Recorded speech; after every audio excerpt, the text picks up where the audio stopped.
I was 17 when my parents bought their dream home. It was a 100-year-old farmhouse on the outskirts of a small town in rural Ohio. It was the dictionary definition of in the middle of nowhere. Our nearest neighbor was half a mile down a gravel road, and the house itself was surrounded by acres of cornfields that were flat and endless. In the winter, when the stalks were harvested, it felt like you were on an island in a vast, dead ocean. This particular incident happened in November. My parents had gone to an out-of-town wedding for the entire weekend, leaving me alone from Friday afternoon until Sunday night. I was thrilled. I had the house to myself, a freezer full of pizza, and a list of horror movies to watch. The house was old and it made noises. The pipes groaned, the foundation settled with pops and creaks, and the wind would whistle through the old window frames. I was used to it. I'd spent the day fine, but as night fell, the sheer isolation of the place began to set in. The silence out there is different. It's not just quiet, it's an active, heavy lack of sound. By 10 p.m., I was curled up on the couch in the living room, watching some mindless comedy. The only sounds were the TV, the hum of the refrigerator, and the occasional chunk of the ice maker in the kitchen. It was just after 11 p.m. when I heard the first sound that didn't belong. It was a soft thump from the back of the house in the kitchen. It sounded like someone had set something heavy down on the wooden planks of the back porch. I muted the TV. The house was silent except for the wind. I listened, my heart suddenly beating a little faster. I told myself it was a raccoon. We had them all the time, big, bold ones that would try to get into the trash. I unmuted the TV and tried to forget it. About 20 minutes passed. I was starting to relax. Then I heard it again. A scrape, like a heavy boot dragging across the wooden porch. This was not an animal. I muted the TV again. I sat perfectly still. The living room I was in connected to the dining room, which then opened up into the large kitchen. From the couch, I couldn't see the back door. I just listened. The wind howled, but underneath it, I heard another sound. A faint jiggle. Someone was at the back door. They were trying the handle.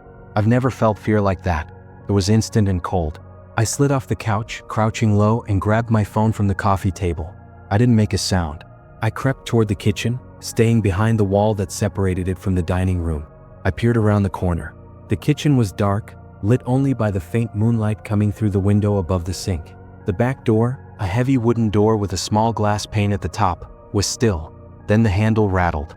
Violently. I stifled a scream. I backed away, my phone clutched in my hand. I ran silently up the stairs to my parents' bedroom, which faced the front of the house. I locked the door and hid in their closet, pulling the heavy winter coats around me. My hands were shaking so hard I could barely unlock my phone. I dialed 911. The number you have dialed is not. No service. The house was a known dead zone. We had spotty Wi-Fi, but calls were impossible. I tried to text my mom. The message sat there, sending, but it never went through. I was trapped. I was in a closet and someone was trying to break into my house. I sat there, crying silently for what felt like an hour. The house was quiet again. Had they given up? Had they heard me run upstairs? I strained my ears. I could hear the house groaning, the wind, the thump thump thump of my own heart. Then I heard a new sound. It was coming from inside the house. It was a faint, high-pitched whistling. It was a tune. A simple, wandering, tuneless whistle. And it was coming from downstairs. My blood turned to ice. They were in. They'd gotten in and they were whistling. They knew I was here. They were toying with me. The whistling moved. It went from the kitchen, through the dining room, and into the living room right below where I was hiding. I held my breath, praying they wouldn't come upstairs. The whistling stopped. I waited. The silence was agonizing. Then a new sound began. It was a scrape, scrape, scrape. A rhythmic, grating noise. It was also coming from the living room. But it wasn't in the living room. It was under it. Our house was built on a crawlspace. The access panel was in the floor of the living room, hidden under a large antique rug. They hadn't been trying to get in the back door. They'd been under the house the whole time. The sound got louder. It was sawing. A slow, methodical sawing sound. They weren't trying to be quiet. They were cutting their way up through the floorboards. I finally snapped. I burst out of the closet. I didn't care about being quiet. I ran out of my parents' room, down the hall to my own bedroom, which faced the back of the house. I locked the door, grabbed my desk chair, and wedged it under the handle. I looked out my window. It was a 2-story drop to the hard, frozen ground. I couldn't jump. The sawing stopped. Heavy footsteps pounded on the stairs. Thud, thud, thud. They were coming up. I grabbed my baseball bat from my closet. The doorknob to my room rattled. "I know you're in there," a man's voice whispered. It was low and gravelly. He shoved his shoulder against the door. The frame splintered. The chair leg cracked. He hit it again. The door flew open, the chair skidding across the floor. A man was standing there. He was thin, wearing filthy overalls, and his eyes were wide and frantic. He held a small handsaw. He just stared at me, breathing hard, a terrible grin on his face. I screamed and swung the bat with all my strength. I missed, hitting the door frame. He lunged. I swung again, connecting with his shoulder. He howled and grabbed me. We wrestled and I fell back. I kicked, scrambled, and bolted out the door. I didn't look back. I flew down the stairs. The front door was wide open. I sprinted out into the freezing night, wearing only a t-shirt and sweatpants. I didn't stop running. I ran down the long gravel driveway, my bare feet screaming in pain. I ran all the way to my neighbor's house, my lungs on fire. I hammered on their door until Mr. Henderson opened it, his face a mask of confusion. The police arrived in 20 minutes. When they cleared my house, they found it empty. The man was gone, but the evidence was everywhere. The pry bar on the back porch, the splintered door frame to my room, and in the living room they pulled back the rug. There was a large, jagged hole sawed through the floorboards, leading directly to the crawlspace. The police went down there. What they found was the worst part. In the dirt under the living room, they found a small nest. There was a filthy sleeping bag, a pile of candy wrappers, dozens of cigarette butts, and a plastic jug. The man hadn't just found the crawlspace. He had been living under our house, listening to us, listening to my family walk, talk, and sleep. He had been there for days, maybe weeks, just waiting for a night when I was finally, truly alone. My parents sold the house less than a month later. For about 8 months, I worked the graveyard shift at a high-end, brand-new self-storage facility. It was one of those massive climate-controlled buildings, 3 stories high, with endless corridors of identical blue roll-up doors.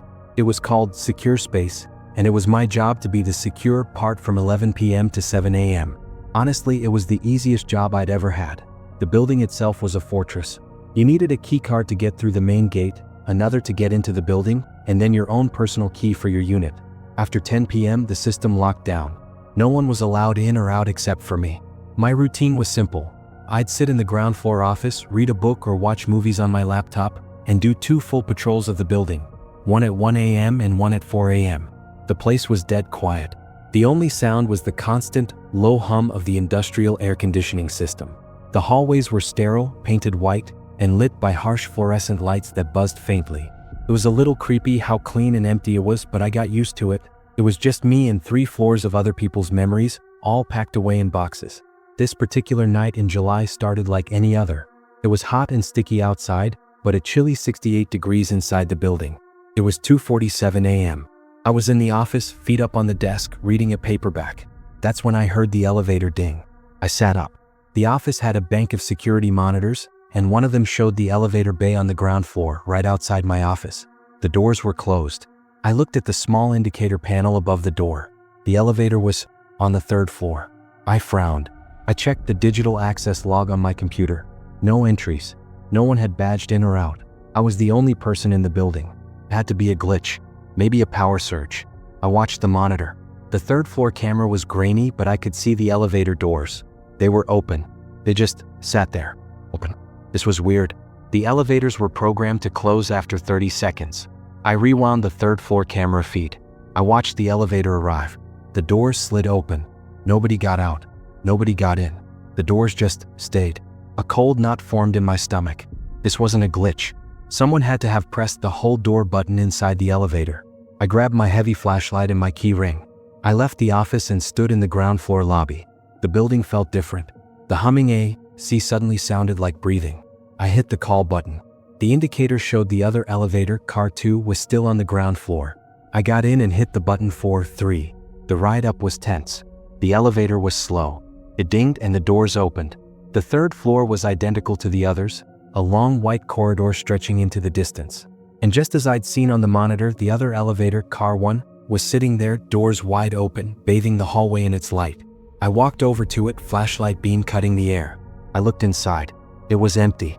I looked at the control panel. The door hold button was not pressed, but the doors were staying open. I pressed the door close button. Nothing happened. I felt a draft. The 3rd floor was always the coldest, but this was different. It was a pocket of freezing air right by the open elevator. I decided to just start my 4 a.m. patrol early. Maybe a fuse had blown. I started my walk. Unit 301, 302, 303, All locked, all secure. The sound of my own footsteps on the concrete floor echoed back at me. I got about halfway down the hall to Unit 345. The padlock was hanging on the latch, but it was unlocked. My heart hammered against my ribs. This was a serious breach. Policy was clear. Never open a tenant's unit. Call the manager, call the police. Do not engage. I stood there just staring at the lock. I should have turned around. I should have gone back to the office and made the call. But what if it was a tenant? Someone who had gotten locked in? Hello? I called out. My voice was absorbed by the sound-dampening walls. This is security. Is anyone in there? Silence. I raised my flashlight. I nudged the heavy, blue corrugated metal door. It was unlocked. I pulled my hand back. I was terrified, but I was also the only one here. I had to know. I put my hands on the handle and shoved it up. The door flew open with a boom that echoed like a gunshot in the silent building. I shone my light inside. The unit was packed, floor to ceiling, but it wasn't packed with boxes. It was full of furniture. Old-fashioned tables, chairs, dressers, lamps, and all of it, every single piece, was covered in a dusty white sheet. It looked like a room full of ghosts, all standing at attention. Hello, I said again, my voice trembling. And from the very back of the unit, from behind a tall, sheet-covered wardrobe, I heard a cough. It was a deep, wet, sick sound. I almost dropped my flashlight. Sir? Ma'am? You can't be in here. The facility is closed. Silence. Then one of the ghosts in the back corner moved. The sheet on it shifted. It wasn't furniture. It was a person. A figure slowly stood up from a crouch, still draped in the white sheet. It was tall. It just stood there, perfectly still, facing me. Sir, I need you to come out of there, I said, trying to sound brave. The figure took a slow, deliberate step forward. The sheet snagged on the corner of a dresser and pulled free. It wasn't a tenant. It was a man, but he was wrong. He was impossibly thin, skeletal. He was wearing nothing but a pair of rotted-out jeans. His skin was a pale, grayish-white, like he hadn't seen the sun in years. His hair was long and matted, but his eyes were huge, wide, and staring right through me. They were filmed over like a shark's. He opened his mouth. He didn't speak. He just let out a long, low hiss, like air escaping a punctured tire. And then he sprinted. He moved faster than I thought possible, scrambling over the furniture like an animal. I didn't wait. I turned and ran. I heard his bare feet slapping the concrete floor right behind me. He was hissing as he ran. I reached the stairwell at the end of the hall, threw the heavy fire door open, and piled through. I fumbled with my keyring, trying to find the master key to lock it from my side. I heard a massive impact as he threw his entire body against the other side of the door. The door buckled. I got the key in, turned the lock, and just fled. I didn't stop running until I was back in the office. I slammed the door, locked it, and shoved a file cabinet in front of it. I grabbed the phone and dialed 911, screaming at the dispatcher. The police arrived 20 minutes later. I had to let them in. We went up to the third floor together, for cops and me. The stairwell door was mangled. The lock was broken. He had forced it open. We went to Unit 345. The door was wide open. The furniture was all there, covered in sheets. But the man was gone. They searched the unit. They searched the entire building, floor by floor, unit by unit. They found nothing. But in the back of Unit 345, behind the wardrobe, they found his nest. A pile of filthy blankets, spoiled food stolen from other units, and bottles of water. But there was something else. A small black notebook. It was a log. He had been writing down my patrol times. He knew my schedule. He knew when I walked, when I sat, when I used the bathroom. He'd been living in that unit for months. The manager checked the records. The tenant of Unit 345 was a woman who had died over a year ago. The unit was supposed to be empty, up for auction. No one knew how he got in or how he got out. He'd vanished. I quit that morning. I never went back. But I still have nightmares about that hissing sound and those wide, blank eyes. He wasn't just storing his things, he was storing himself. I've been a long-haul trucker for the better part of 15 years. You get used to the solitude. In fact, you start to prefer it. It's just you, your rig, and the endless ribbon of asphalt. You see some strange things out on the road, especially at night, but you learn to mind your own business and keep rolling. This happened on a brutal stretch of I-80 in Wyoming. It was late January, the dead of winter, the kind of cold that sinks right into your bones. It was about 1:30 a.m., and the road was a ghost town. I hadn't seen another pair of headlights for at least an hour. It was just me, the whine of my engine, and the snow blowing across the highway. Then my engine coughed. I felt a lurch as my rig started to lose power. The gauges on my dash went haywire. No, I muttered. I wrestled the truck, all 18 wheels, over to the shoulder. The engine died with a final, choked sigh. I was dead in the water. I sat there for a minute, just staring into the darkness. I was 50, maybe 60 miles from Cheyenne, the next major town. The temperature gauge on my dash read 5 degrees. I checked my cell. No signal. Of course. I sighed. This was not my first breakdown. I followed procedure. I flipped on my hazards, grabbed my flares, and climbed out into the wind. It was so cold it felt like being stabbed. I set the flares up, 150 feet back, 100. I climbed back into the cab, pulled the curtain to my sleeper berth, and resigned myself to a long, cold wait. I figured I'd wait for my CB to crackle, or for another trucker to spot me and radio it in. I made some instant coffee with the small kit I keep and just waited. An hour passed. The cab was getting cold. The only sound was the wind, a high-pitched whistle that never stopped. Then I saw headlights. They were coming up slow behind me. I felt a wave of relief. It was a pickup truck. An older model, beat up, one headlight dimmer than the other. It slowed, and then pulled onto the shoulder right behind my last flare. And then it just sat there, engine idling, headlights beaming into my mirrors. I waited. Maybe he was on the phone? But he just sat for a full 5 minutes. This wasn't normal. Truckers or four-wheelers who stop to help, they help. They get out, they ask if you need a hand, they radio for you. They don't just sit there and stare. My relief turned into a prickly, anxious feeling. Finally, the driver's side door opened. A figure got out. He was a silhouette against his own headlights. He was wearing a huge parka, the hood pulled up. He just stood by his door for a long time, staring at my rig. Then he started walking. He was walking slowly. He had a noticeable limp. Crunch, crunch, crunch in the icy snow on the shoulder. I was watching him in my side mirror. My hand went to the tire iron I keep wedged beside my seat. He didn't go to the back of my trailer. He walked right up alongside the cab. He stopped just outside my passenger side door. I was sitting in the driver's seat, frozen. He was so close I could have reached out and touched him, but he was in a blind spot. I couldn't see him, just the shape of his hood. He just stood there, in the 5-degree cold, in the middle of nowhere. Need something? I yelled through the closed window. He didn't answer. I heard a creak, the handle of my passenger door. He was testing it. Of course it was locked. Hey, I yelled, get away from my truck. I'm on the radio with dispatch. He stopped. Then he knocked. It wasn't a normal knock. It was a slow, rhythmic tap, tap, tap, tap, tap, tap, right on the passenger window. It was a patient, calm sound. It was the most terrifying sound I've ever heard. Get the hell out of here, I shouted, grabbing the tire iron. He stopped knocking. I heard his boots crunch in the snow. He was moving. He walked around the front of my rig. He was standing right in front of my grill, but he was too close for me to see. I was staring at the hood, my heart feeling like it was going to burst. A thud. He had climbed onto my hood. I stared, paralyzed. A face appeared, upside down, looking at me through the windshield. His hood had fallen back. His face was destroyed.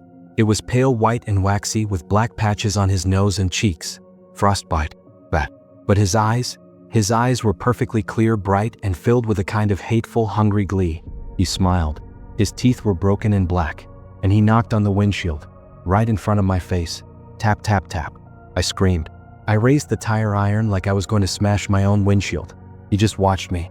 He raised his bare, frostbitten hand and began to wipe the frost off the outside of my windshield, slowly, as if he was clearing a space to get a better look at me. He was still smiling. Then light, bright, blinding light. Headlights filled my cab. A rumble. An 18-wheeler coming up fast.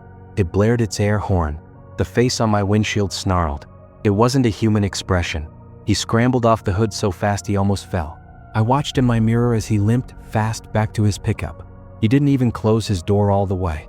He just threw it in gear and peeled out, spinning his tires on the ice, and sped off into the night. The other rig pulled up alongside me. The driver, a guy named Sal, got on his CB. Jesus, driver, you okay? I saw that freak on your hood. I couldn't even speak. I just sat there, shaking, gripping the tire iron. Sal stayed with me. He radioed for a tow in the state police. The trooper who took my report looked grim. He said they'd had reports of a scavenger on this stretch, someone who targets stranded drivers. But they'd only ever heard of him stealing fuel or cargo. They'd never heard of him trying to interact. I had to wait another 2 hours for the tow truck. I sat in that dark, cold cab, with Sal's rig idling behind me for protection. But I couldn't stop staring at the windshield. Right where his face had been, in the thin layer of frost, he had left a perfect, clear handprint. I sat there and watched it until the sun came up. I was a sophomore at a large university in upstate New York. I was on the swim team, and that meant while everyone else went home for winter break, I had to stay on campus for what our coach cheerfully called Hell Week. It was 2 weeks of brutal 5 a.m. practices. The campus was a ghost town. My dorm, Webster Hall, was a 9-story tower that normally housed over 2,000 students. For those 2 weeks, I was the only person living in the entire building. The RAs were gone, the cafeterias were closed. It was just me. My room was on the 4th floor at the end of a long hallway. At first it was kind of cool. I had the whole place to myself. I'd go to the huge, empty common room on the 1st floor to study, the silence broken only by the click-clack of the vending machine. But after a few days, the emptiness started to get to me. The building was too quiet. You could hear the heating system kick on with a clang that would echo through the vents. You could hear the ding of the elevator from all the way down the hall. This happened on the 5th night. I'd gotten back from practice, eaten, and was in my room playing video games. It was around 11:30 p.m. I heard the elevator ding. I paused my game. The sound was so clear in the silent building. It had arrived on my floor. I figured maybe a campus police officer was doing a walkthrough. I waited. The elevator doors slid open, sat there, and then slid closed. I never heard any footsteps. I went back to my game.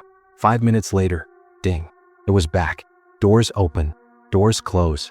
No footsteps. This happened 3 or 4 more times. It was annoying.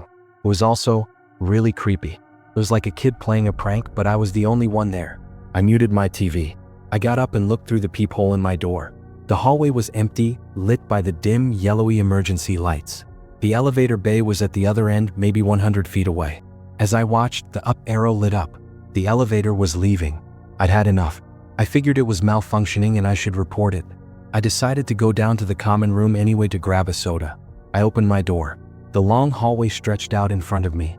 As I started walking toward the elevators, I heard a new sound. It wasn't the elevator. It was a jingle. The distinct, heavy jingle of a large key ring. It was coming from the stairwell exit, right next to the elevators. I froze. I heard a heavy thud, and the stairwell door screeched open. It was a heavy fire door and it was never used. I ducked back, pressing myself into the recessed doorway of the room next to mine. I held my breath. A man stepped out of the stairwell. He was big. A very big guy, and he was wearing a gray janitor's uniform. He had a massive jingling key ring on his belt. I was about to say something to ask him about the elevator, but I stopped. I knew all the daytime custodial staff by sight. This wasn't one of them. And we didn't have night staff during the break. He started walking down the hall, away from the elevator toward my end of the hall. He was walking slowly, almost casually. He passed my hiding spot. I could smell him, stale cigarettes and body odor. He kept walking, and then he stopped. He was standing right in front of the room directly opposite mine. I watched, my heart in my throat. He fumbled with his giant key ring. He found a key, slid it into the lock, and opened the door. He stepped inside and the door clicked shut behind him. I was paralyzed. That room was empty. I knew it was. All the rooms on my floor were empty. What was he doing? Who was he? I waited. My phone, my wallet, everything was in my room. He was 20 feet away from it. I had to get to my room. I had to call campus police. I waited a full minute. Silence. I took a deep breath. I crept out of the alcove. I moved as silently as I could, my sneakers making no sound on the linoleum. I was walking toward the room he'd entered. I just had to get past it, get to my door, lock it, and call. I was almost there. I was level with the door. It flew open. He was standing there. He wasn't holding a mop. He was holding a hammer. A claw hammer. We just stared at each other for a solid second. He wasn't angry. He wasn't surprised. He just smiled. A slow, lazy smile. I didn't scream. I just ran. I turned and sprinted for the stairwell he'd come from. I heard his heavy boots pounding the floor behind me. The jingle-jangle of his keys was getting closer. He was fast for a big guy. I hit the push bar on the stairwell door and threw myself through. I didn't even try to take the stairs. I just tumbled down the first half flight, my head smashing against the concrete wall. I heard him slam into the door at the top of the stairs. I scrambled up. I was dizzy, but the adrenaline was blinding. I ran. I've never run like that. I took the stairs 4 at a time. 9 flights. I burst out of the ground floor exit and into the freezing quad. It was snowing. I just ran, gasping, all the way to the campus police station on the other side of campus.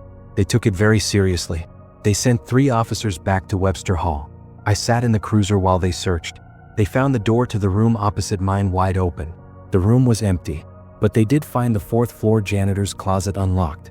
Inside they found a backpack. It contained a coil of rope, a roll of duct tape, and a change of civilian clothes. The janitor's uniform he was wearing had been stolen from that very closet. He had somehow, someway, gotten a master key to the entire building. They locked down the campus. They searched every room, but they never found him. He had vanished back into the night. The scariest part? The police escorted me back to my room to get my essential stuff. I was packing my bag, my hands shaking. I looked at my desk. My wallet was on it where I'd left it, but it was open.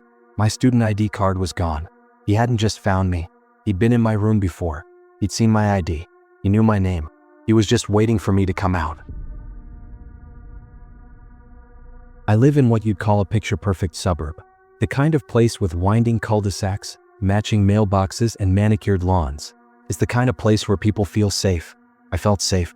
My routine for the past 4 years was to take my dog Buster for one last walk before bed. Buster is a 90-pound golden retriever.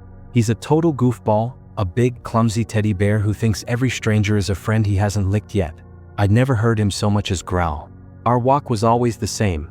11 p.m., a 2-mile loop that circles our neighborhood and cuts past a small community park. I'd usually have my headphones in listening to a podcast. It was my time to decompress. This night was a clear, cold Tuesday in October. The air was crisp. I had my hoodie on, headphones in, and Buster was trotting happily ahead of me. We got to the park. It's not much.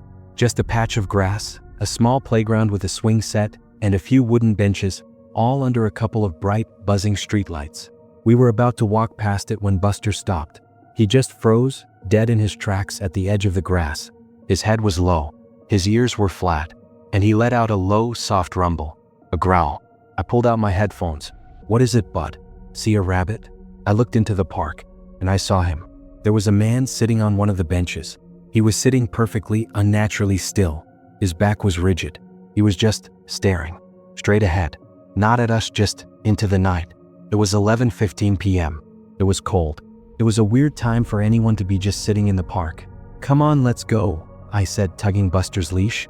Buster would not move. He was planted, his legs stiff, and he was staring at the man. The growl was getting louder. The man heard him. His head snapped toward us. It wasn't a normal, fluid motion. It was a jerk, like a bird. He was in the shadow of the streetlight, so I couldn't make out his features, but I could see his shape. He was thin. "Hello," I called out. My voice sounded weak. The man stood up. He didn't stand up like a person.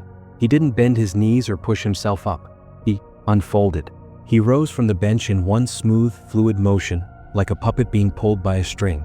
He was tall, taller than I'd thought. He just stood there facing us. Buster went ballistic. He started barking. This wasn't his "hello mailman" bark. This was a deep, chesty, vicious bark. The kind of bark I didn't know he was capable of. The man tilted his head again. That same sharp, unnatural jerk. And he took a step toward us. "Hey," I yelled. "Stop. My dog is not friendly." The man took another step. He was walking out of the shadows and into the streetlight. I could see him clearly now. He was wearing a dark, old-fashioned suit. He looked afraid. He was pale. And he was smiling. It was the smile that broke me. It was huge. It was too wide for his face. It was all teeth. A gleaming, predatory smile. He took another step. He wasn't walking normally. His legs were moving, but he was gliding. His arms were long, and they were swinging at his sides just a little too much. "Run!" I screamed. I turned and yanked Buster's leash. We just ran. I didn't stop to see if he was following. I just ran. I heard my own feet pounding the pavement. I heard Buster's paws scratching for grip. And I heard other footsteps. They were fast, and they were light. It didn't sound like a man in shoes running. It sounded wrong. It was a skittering sound. I risked a glance over my shoulder. He was running. But he wasn't running. He was loping, like a coyote. He was on 2 legs, but he was hunched over, his long arms swinging. And he was fast. He had covered half the distance between us in seconds. And he was still smiling. I screamed. I ran harder than I've ever run. My street was 100 yards away. I could hear him laughing. It was a high-pitched, giggling sound. It was awful. Buster was running flat out, pulling me. We hit my street. We ran up my driveway. I fumbled in my pocket for my keys, my hands shaking. I dropped them. They clattered on the concrete. No, no, no. I bent to grab them. I looked up. He was standing at the end of my driveway, right at the edge of the property where the streetlight's glow ended. He wasn't running anymore. He wasn't even breathing hard. He was just standing there, watching me. smiling that huge, horrible smile. Buster was going insane. He was lunging at the end of his leash, barking and snarling, trying to get at him. I grabbed the keys. I jammed it in the lock. I threw the door open, shoved Buster inside, and slammed it shut. I fumbled with the deadbolt and threw it. I ran to the living room window and peered through the blinds. He was gone. He wasn't running away. He wasn't walking. He was just gone. The street was empty. I called the police. They came, they searched the park, they drove around the neighborhood. They found nothing. They called it a transient or a prank. I know what I saw. I know what Buster saw. Buster didn't leave my side for a week. He slept on my bed, his head on my chest, growling in his sleep. I don't walk at night anymore. Buster only goes out in the backyard and I watch him from the kitchen window. Sometimes I'll be washing dishes and I'll see a flicker of movement from the corner of my eye, out in the dark by the tree line. I always tell myself it's just a branch in the wind, but I always go and check the deadbolt, just in case. I'm an experienced backpacker, or at least I was. I spent a good chunk of my adult life hiking solo. I've done parts of the Appalachian Trail, the Rockies, the Sierra Nevadas. I love the solitude. I love the feeling of being completely self-reliant, miles from another human being. The woods were my church. This trip was a 3-day, 2-night solo hike in the Uinta Mountains in Utah. It was late October. The air was cold, the leaves were gone, and I knew I'd have the entire trail system to myself. That's just how I liked it. The first day was perfect. I hiked about 12 miles deep into a basin. I found a perfect campsite in a small clearing, right next to a rushing stream. I set up my small one-man tent, hung my bear bag with my food 100 yards away, and made my dinner. As the sun went down, the temperature plummeted. It was going to be a cold night.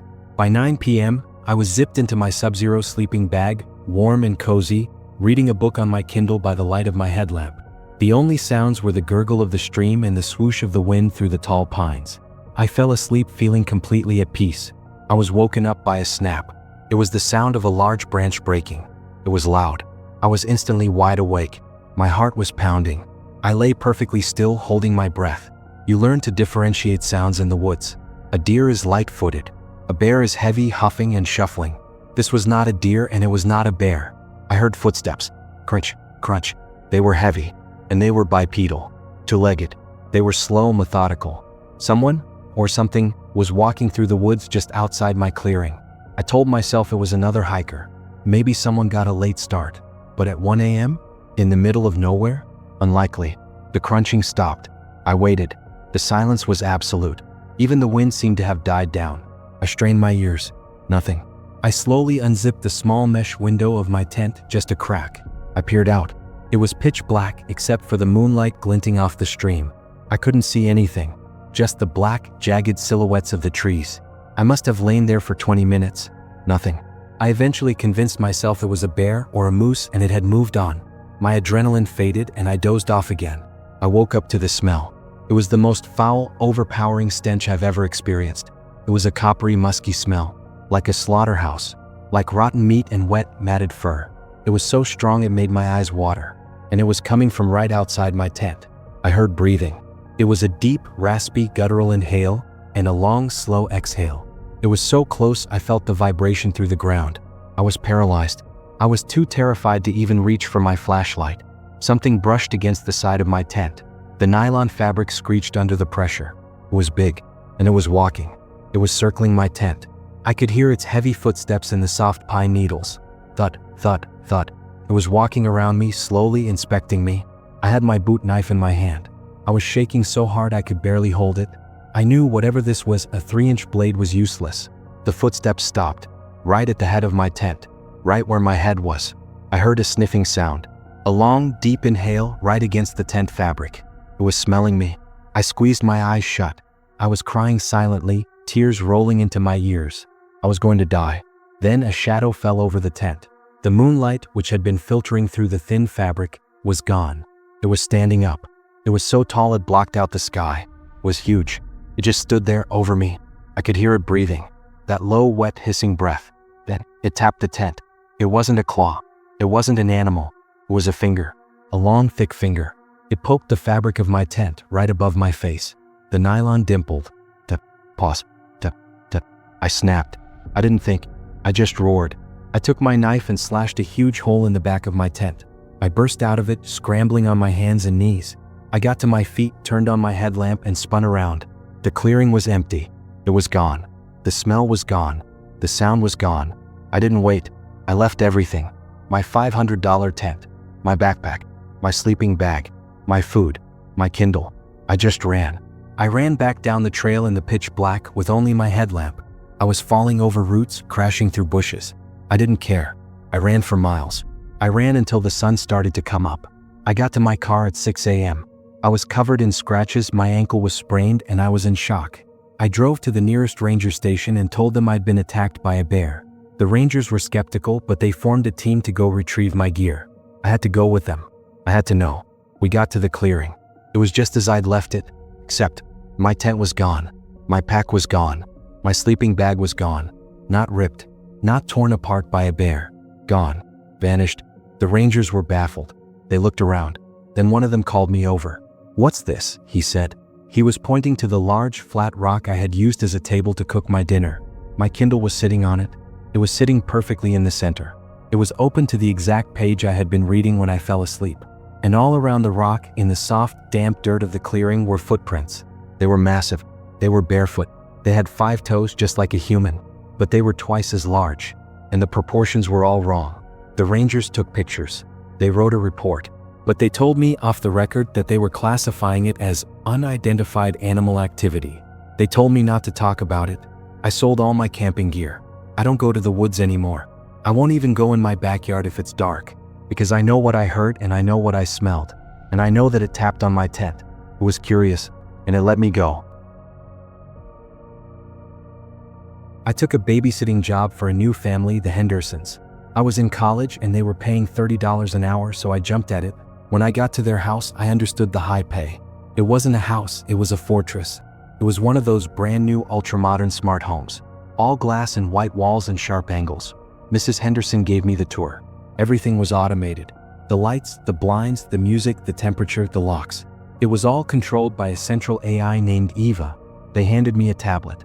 "This is the house controller," she said. "Eva will help you with anything." Their son Leo was 7. He was a sweet, quiet kid. The routine was easy. Play for an hour, dinner, then bed at 8:30 p.m. The Hendersons were going to a charity gala and wouldn't be home until 1 or 2 a.m. I got Leo to bed without any trouble. By 9 p.m., I was alone in this vast, sterile, and eerily quiet house. I settled onto a giant white sofa that probably cost more than my car and put on the Office on their 80-inch TV. It was weird. The house was so quiet. No creaks, no groans. It was too perfect. At 10:17 p.m., the TV clicked off. The screen went black. I was left in total silence. "Huh," I said. I picked up the house tablet. The TV app was running. I hit the power icon. Nothing. "Eva?" I called out. "Turn on the living room TV." A polite, synthesized voice replied from a speaker in the ceiling. "I'm sorry, I am unable to perform that function at this time." I sighed. "Eva, what's wrong with the TV?" "There is no reported malfunction," she said.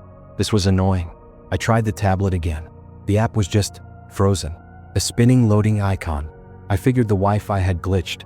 I went to the media closet and rebooted the router. As I was waiting, the kitchen lights, which were off, snapped on. I jumped. "Eva, kitchen lights off." They stayed on. "Eva, turn off the kitchen lights." The lights snapped off. Then on. Then off. Then on again like someone was flicking a switch. "Okay, stop," I yelled. I was getting freaked out. The lights stayed on. Then music started playing. It wasn't radio. It was a classical piece. A really dark, ominous violin solo. And it wasn't quiet. It was blasting from every speaker in the house. "Eva, stop music." I shouted over the noise. It got louder. I ran back to the tablet. The Wi-Fi was back. The app was different. There was a new tab on the menu. It was labeled Cameras. The Hendersons had explicitly told me there were no cameras inside the house. My blood ran cold. I clicked it. A list populated. Living room camera, active. Kitchen camera, active. Foyer camera, active. I was being watched. My hand was shaking. I tapped living room camera and hit disable. A second later, it flipped back to active. I tried again. Disable. It re-enabled itself instantly. Then a new camera appeared on the list. Leo's room camera, active. He was watching the child. A voice crackled from the ceiling speaker. It wasn't Eva's polite, digital voice. It was a man's voice. It was low, distorted, and breathing. "Stop touching." The tablet. I screamed and dropped it. It clattered on the marble floor. The man laughed. It was a dry, rasping sound. I see you. You're a new one. I don't like new things. The music stopped. The house was dead silent. Who are you? I whispered. I'm the one who watches, the voice said. Then I heard a sound that made my heart stop. Click. It came from the front door. It was the sound of the deadbolt. Click. Or thud. The front door unlocked. I told you not to touch my things, the voice whispered from the speaker. I didn't wait. I ran. I sprinted up the glass staircase to the second floor. I ran to Leo's room. I burst in. He was fast asleep. I didn't care. I grabbed him, blankets and all. He woke up, confused, and started to cry. Shoo, we're playing a game, I whispered. I ran into the attached bathroom and locked the door. I put Leo in the bathtub. The lights in the bathroom snapped off. We were in pitch black.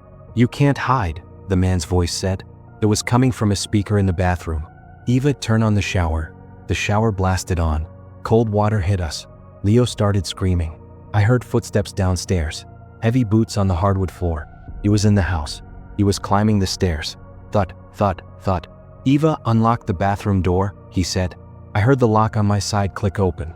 I grabbed the heavy porcelain top of the toilet tank, lifted it, and smashed it against the frosted glass window of the bathroom. It shattered. The doorknob turned. I shoved Leo out the broken window. It was a one-story drop to a patch of soft grass. He landed crying. The bathroom door flew open. I didn't see him. I just threw myself out the window after the kid. I landed hard, cutting my arms on the glass. I grabbed Leo and I ran. I ran to the neighbor's house, pounding on their door, screaming for help. The police came. The Hendersons rushed home. When the police cleared the house, he was gone. The front door was wide open. The tablet was on the living room floor, smashed to pieces. The investigation found him. It wasn't a random hacker. It was one of the technicians who had installed the smart home system. He had built a secret administrator backdoor for himself. He had been living in their system for months. He'd been watching them, listening to their conversations, turning their lights on and off, treating their home as his own personal dollhouse. When he saw me, a new person, he decided to stop watching and start playing. He's in prison now. But I can't be in a room with a smart speaker. I can't use Hey Google or Alexa. Every time a light flickers or my phone glitches, I feel it. That cold, awful feeling of being observed by someone in the walls. Outro. Thank you for listening. The dark is full of stories, and sometimes the most terrifying ones are the ones that feel the most real. If you enjoyed these, please subscribe and turn on notifications. And if you've had your own terrifying encounter when you were alone at night, we'd love for you to share your story in the comments below. Stay safe, and whatever you do, check the locks.